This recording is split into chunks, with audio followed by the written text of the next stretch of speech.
पे हमारी जावेद अख्तर साहब एक किरदार अदा कर रहे थे एक हदीस का, और मुफ्ती शमील नदवी जो लखनऊ का पड़ा हुआ है ये किरदार अदा कर रहा था एक मौलाना का। जो माशाल्लाह बड़े वाले थे वो यूरोप और अमेरिका जाके अय्याशी करने लगे, जो बीच वाले थे उन्होंने बैंकॉक से काम चला लिया। हम ये कहते फिरते रहे कि हमारा वतन हमारे दीन से ज्यादा मुकद्दस। वो मिनिस्टर होता ना, टंगवा लिया होता तुझे अभी तक। तो हिंदू को 6 महीने 8 महीने की सजा हो जाएगी और मुसलमानों के हाथ काट दिए जाएंगे। समझाते कि हलाला के नाम पर क्या होता है, उनको समझाते कि वो 14 बच्चे क्यों पैदा करते हैं। जानकारी नहीं है, संगीत राजी भी मजहब नहीं सिखाता आपस में बैर रखना। तो नहीं समझ लगता तो इस तरह के जो ये आरएसएस के पिल्लू होते हैं, इस तरह की देखो बीच बीच में बोलकर चलिए। अरे पहले सब कपड़े कैसे करें, आपने जानी रोका इनको। अरे उसका तर्क नहीं है, ये प्लेटफॉर्म पे चले गए, लेकिन किसी ने किसी का सुअर का बच्चा कहा। तो हाँ जी, राम राम जी, डिबेट शो की एक और मजेदार वीडियो में आप सभी का स्वागत है। दोस्तों आज की वीडियो में एक तरफ रिजवान अहमद ने मौलाना नदवी को रेला है तो दूसरी तरफ विनोद बंसल ने वारिस पठान को पेला है। दोस्तों वीडियो बहुत मजेदार होने वाली है, आप सुनो अंत तक जरूर देखना। अगर आप चैनल पे पहली बार आए हैं, चैनल को अभी तक सब्सक्राइब नहीं किया है तो चैनल को सब्सक्राइब जरूर कर लेना। चलिए दोस्तों मेन वीडियो स्टार्ट करते हैं। ये टीवी वाले भाई पिक्चर चालू करो बे। हाल में एक चर्चा बड़ी चर्चा में आई लल्लन टॉप की, जहां पे हमारी जावेद अख्तर साहब एक किरदार अदा कर रहे थे एक हदीस का, और मुफ्ती शमील नदवी जो लखनऊ का पड़ा हुआ है ये किरदार अदा कर रहा था एक मौलाना का। वो डिबेट इस मुद्दे पर लल्लन टॉप करा रहा था कि कोई शक्ति है या नहीं है, कोई ओमनी प्रेजेंट ओमनी पोटेंट कोई शक्ति है या नहीं है जो इस ब्रह्मांड को, इस दुनिया को संचालित कर रही है, जिसने बनाया है, जो चला रही है। या वो डिबेट इस बात पर था कि अल्लाह है या नहीं। थोड़ा सा मैं कंफ्यूज हुआ, लेकिन जो भी वो डिबेट था बहुत ही दो कौड़ी का डिबेट था। भैया तुम्हें मानना है कोई शक्ति, यहां मैं शक्ति का नाम ले रहा हूं, ऑलमाइटी का नाम ले रहा हूं, तो तुमको मानना है तो तुम मानो कि शक्ति है या नहीं। अबे तुम्हें नहीं मानना, तुम ना मानो शक्ति है या नहीं है। बस इतना बता दूं उस शक्ति को लेकर, वो जो भी शक्ति है जब फटेगी ना, जब पिछवाड़ा फटेगा तो मुंह से जो सबसे जल्दी शब्द निकलेगा तो तुम्हें पता चल जाएगा कि कोई शक्ति है या नहीं है। वो शब्द अपने अपने अकीदे और मानता के हिसाब से तुम्हारे अंदर से जो भी निकले, मैं इस डिटेल में नहीं जा रहा हूं। इन दोनों मूर्खों को, इस नदवी को और जावेद अख्तर साहब को, अगर मैं बैठा होता तो एक ही लाइन में इस डिबेट को खत्म करवा देता। अब इसके बाद सुना है भाई मौलाना की पॉपुलैरिटी बहुत बढ़ गई, देश को नया जाकिर नायक मिल गया। अगर हम चाहते हैं कि हमारे मौजूदा हालात सही हो जाएं, हमारे मौजूदा हालात, मुझे यह समझ में नहीं आ रहा है कि नदवी इस देश के मुसलमानों की बात कर रहा है या दुनिया के मुसलमानों की बात कर रहा है, क्योंकि नजर तो यह आ रहा है कि हालात दोनों जगह बहुत खराब है। आगे चलिए। तो हालात का हल किसी सियासी पार्टी के पास नहीं है।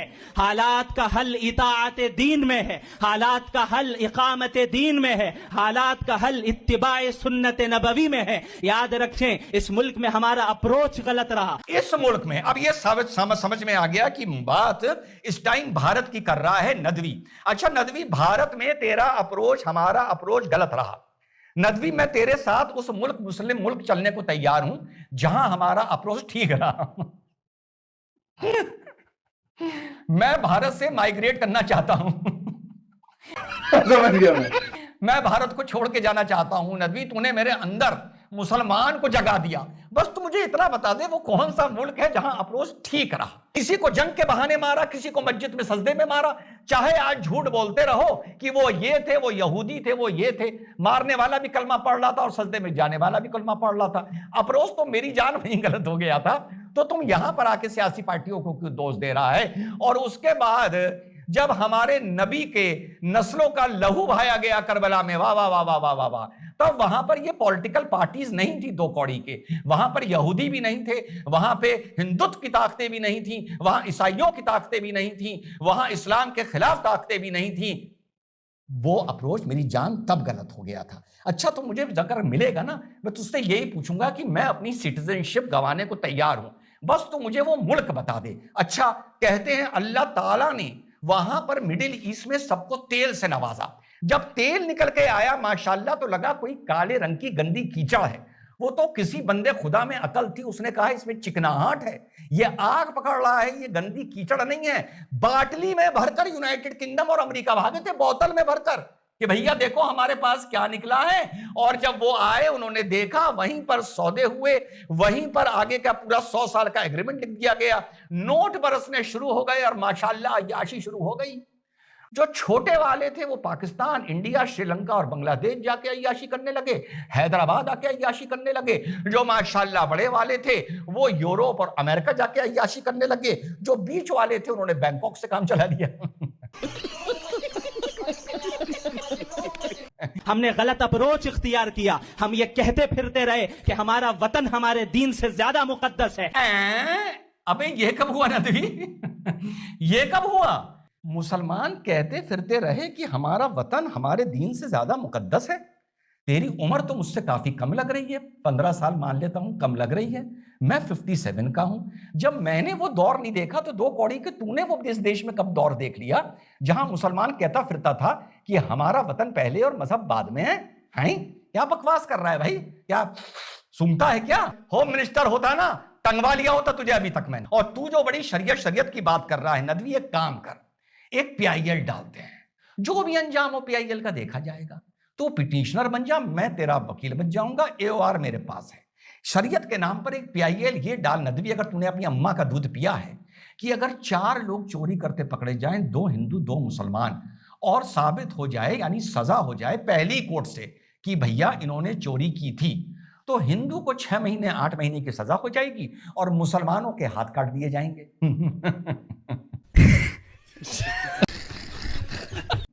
PIL करके तो देखते हैं। अरे सुप्रीम कोर्ट कॉस लगा दे, फटकार लगा दे, एक ईमानदारी तो साबित होगी शरीयत। कभी किस्मत से कहीं इधर उधर तू मेरे चक्कर में अगर पड़ गया, मैं तेरे धागे खोल दूं। यही नहीं, अभी और सुनिए। किसी भी धर्म के नागरिक के बारे में कि वो कितने बच्चे पैदा करेगा, ये कोई नेता तय करेगा? या वो ये बताएगा कि मुसलमान को इतने बच्चा पैदा करने चाहिए, हिंदुओं को इतने बच्चे पैदा करने चाहिए, ये जैन है इसको इतने बच्चे पैदा करने चाहिए, ये क्रिश्चियन है इसको इतने बच्चे पैदा करने चाहिए, तो बोल देंगे बुद्धिस्ट है इसको इतने बच्चे पैदा करने चाहिए। हमारा संविधान क्या अधिकार देता है? हमारा संविधान क्या अधिकार देना चाहिए? क्या हेमंत बिस्व शर्मा जिन चाय बागानों में जो मजदूर काम करते हैं उनको उनके लिए नियम शिथिल कर दिए गए हैं, क्या उनके घर को चलाने की जिम्मेदारी असम सरकार लेगी ज्यादा बच्चे होंगे तो? साहिल देखिए, बड़ा मैं डॉली जी से कहूंगा कि ये बात शरीयत जो लागू करने वाले लोग हैं ना, उन मुसलमानों को ये जरा समझाते कि हलाला के नाम पर क्या होता है, उनको समझाते कि वो 14 बच्चे क्यों पैदा करते हैं। जानकारी नहीं है संगीत रागी जी, मजहब नहीं सिखाता आपस में बैर रखना, हिंदी है, हम वतन है हिंदुस्तान हमारा। आपको जानकारी नहीं है हिंदुस्तान के संविधान की? हिंदुस्तान का संविधान क्या कहता है? संविधान ये कहता है वी द पीपल, हम भारत के नागरिक। हिंदुस्तान ये नहीं कहता ये मुसलमान, ये हिंदू, ये सिख, ये ईसाई, ये जैन, ये बुद्धिस्ट। मतलब मुसलमानों का TFR रेट जो है, टोटल फर्टिलिटी रेट, तो गिरता जा रहा है। तो किस बुनियाद पे, किस बेसिस पे आसाम के मुख्यमंत्री ने ये इल्जाम लगाया या झूठ बोला है कि मुसलमानों का फर्टिलिटी रेट बढ़ रहा है? बात नंबर 2 यहाँ पे ये साहिल भाई कि आसाम के मुख्यमंत्री और बीजेपी के कुछ मंत्री है महाराष्ट्र में भी, वो आए दिन बोल रहे हैं कि मुसलमान 19 बच्चे पैदा कर रहा है, आप 4 बच्चे पैदा करो, 5 बच्चे पैदा करो। तो बात सिंपल है, आपको किसने रोका बच्चा पैदा करने से? आप में ताकत है, हिम्मत है, आप बच्चे पैदा करिए। मोदी गवर्नमेंट ने कोई ऐसी स्कीमें बनाई कि गरीबी हट जाएगी, बच्चों को खाना मिल जाएगा, अन्न मिल जाएगा? नहीं है स्कीम वहां पर। तो और बाद में अभी जो वहां पे बीजेपी के अनऑफिशियल स्पोक्स पर्सन बैठे हुए हैं संगीत रागी, वो बोल रहे हैं कि फालतू की बात हो रही है, यहाँ पर काम की बात करो, ये डेवलपमेंट की बात करना फालतू की बात है, विकास की बात करना फालतू की बात है। अब जो यहाँ पे जो माइनॉरिटी जो आए दिन यहाँ पर जो देश के अंदर इतना करप्शन पैदा होता जा रहा है, बढ़ता जा रहा है, इसको रोका नहीं जा रहा है, ये फालतू की बात है। हाँ, महिलाओं के सम्मान के अंदर बात करने के लिए फालतू की बात है, ये शर्म आना चाहिए। ये इस तरह के मैं आपको बताऊं, जो टीवी पर आकर ये बोल रहे हैं कि आप बात करो सिर्फ पोलराइजेशन की, आप बात करो सिर्फ मुसलमानों से नफरत फैलाने की, बाकी काम की बात सब फालतू बात है। ये देश को देखना चाहिए। मैं और एक आंकड़ा आपके सामने रखता हूं, मैं और एक आंकड़ा आपके सामने रखता हूं। देखो देश मार काट तो मुसलमान कर रहे हैं और आप मुसलमान नफरत फैलाने की बात कर रहे हैं। आप उल्टी गंगा घुसपैठियों की बात है सर, क्या बात है सर। बहुत पढ़ा लिखा होगा, समझदार हो गया, तो TFR रेट जो कम हो रहा है उसकी वजह भी हाईएस्ट इस्तेमाल समझदार हो गया था, तो पढ़े लिखे जो ज्ञान जो लोगों को मिल रहा है उसका है ना। बात नंबर 2 जो घुसपैठियों की बात करता है ये, अरे घुसपैठियों की जो ये लोग बात कर रहे हैं साहिल भाई, उसमें मेरे को पता है ना, चारों जो बॉर्डर स्टेट है वो तो इनके अंडर में, पूरे बीजेपी रूल बॉर्डर स्टेट, तो कैसा घुसपैठिया है? अब मुझे बताओ कितने घुसपैठिया आसाम में, कोई आंकड़ा इनके पास है कितनों को निकाला? आंकड़ा नहीं है। बांग्लादेश में लाखों घुसपैठिया आ गए। अरे भाई आसाम के अंदर भी कितने घुसपैठिया, या चारों बॉर्डर स्टेट पे कितने? अगर आप घुसपैठियों को नहीं संभाल सकते तो आपको रिजाइन करके घर चले जाना चाहिए। आपसे नहीं संभल सकता देश, तो नहीं संभल सकता तो इस तरह के जो ये RSS के पिल्लू होते हैं, इस तरह की देखो बीच बीच में बोलकर ध्यान भटकाते, बीच में तर्क नहीं होता तो बीच बीच में बोल के ये लोग तो गया बेटे। ये बीच बीच में बोल के सिर्फ तर्क वाली की जो बात करता है ना, विनोद बंसल जी, आपको जवाब देने का मौका मिल जाएगा। मुझे नहीं लगता साहिल भाई साहब। विनोद बंसल जी, आपको जवाब देने का मौका मिलेगा, आपको जवाब देने का मौका मिलेगा। वारिस पठान आपकी बात खत्म करिएगा 20 सेकंड में, उसके बाद विनोद बंसल आपका जवाब देंगे। वारिस पठान आपकी बात खत्म करिए, चलिए। अरे पिल्ले शब्द का प्रयोग कैसे करें? आपने क्यों नहीं रोका इनको? देखिए साहिल भाई कंटिन्यूसली ये विनोद मैंने शायद सुना नहीं होगा, लेकिन किसी ने किसी को सुअर का बच्चा कहा,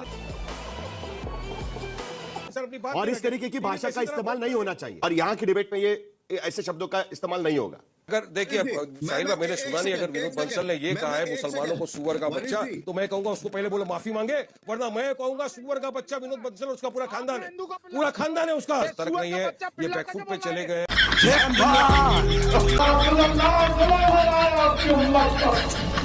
पीटो छाती पीटो खत्म। Bye bye, tata, goodbye, गया।